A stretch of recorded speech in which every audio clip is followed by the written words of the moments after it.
But at Friday's highly anticipated summit between Presidents Moon and Trump, the hottest topic will be North Korea, a thorn in both countries' sides with its continual military provocations and belligerent attitude.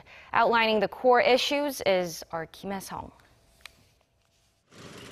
With 2 nuclear tests and over 30 ballistic missile tests in just the last 18 months, North Korea's weapons capabilities are becoming more sophisticated by the day. Those ever more frequent provocations, plus the death of American student Otto Warmbier, who had been held prisoner in Pyongyang, mean North Korea will be the summit's #1 agenda.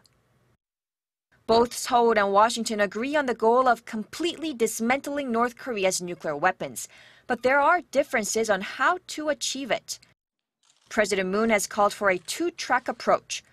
First, a freeze on North Korea's nuclear and missile programs, then complete dismantlement with the possibility of engagement and dialogue along the way.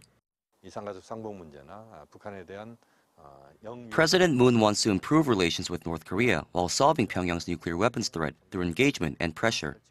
Engagement could include providing humanitarian support for infants and young kids or restarting meetings of separated families. This possibility of re-engagement with North Korea using a softer approach with somewhat ambiguous conditions has fueled concerns in Washington. President Trump is pushing for a more hawkish strategy under the policy of so-called maximum pressure and engagement. The North Korean regime is causing tremendous problems, and it's something that has to be dealt with, and probably dealt with rapidly. The Trump administration has made North Korea its top security priority, imposing new sanctions on the North Korean leadership and even warning that military action is on the table. It dispatched 2 U.S. aircraft carriers to the Korean peninsula in April, a move unseen in the last 20 years. Trump is trying to increase pressure on North Korea for its repeated violations, not only of UN resolutions, but also U.S. law. So in the U.S., there are a lot of questions, a lot of concerns about President Moon's policy. Will he resurrect the unconditional engagement of Presidents Kim Dae-jung and Roh Moo-hyun? There are questions of, given his advocacy for accelerating wartime OPCON, questions about the THAAD deployment. The conditions for Seoul to re-engage with Pyongyang, the deployment of THAAD, America's red line for a strike on Pyongyang. These are some issues the 2 leaders need to iron out. It's important to find areas of similarity and narrow down the differences. At the same time, they need to reinforce the strong South Korea-U.S. alliance and build mutual trust and rapport.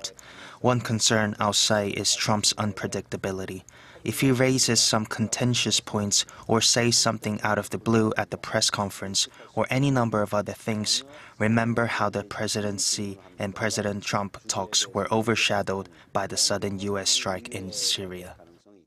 Both capitals are going to be working to downplay perceptions of differences over North Korea. While there's still concerns, I think we are more confident that we'll have a successful summit and fewer policy fireworks. The first summit between President Moon and President Trump comes after a months-long political vacuum in South Korea, filled by a new liberal administration, while the U.S. is pursuing an America First policy.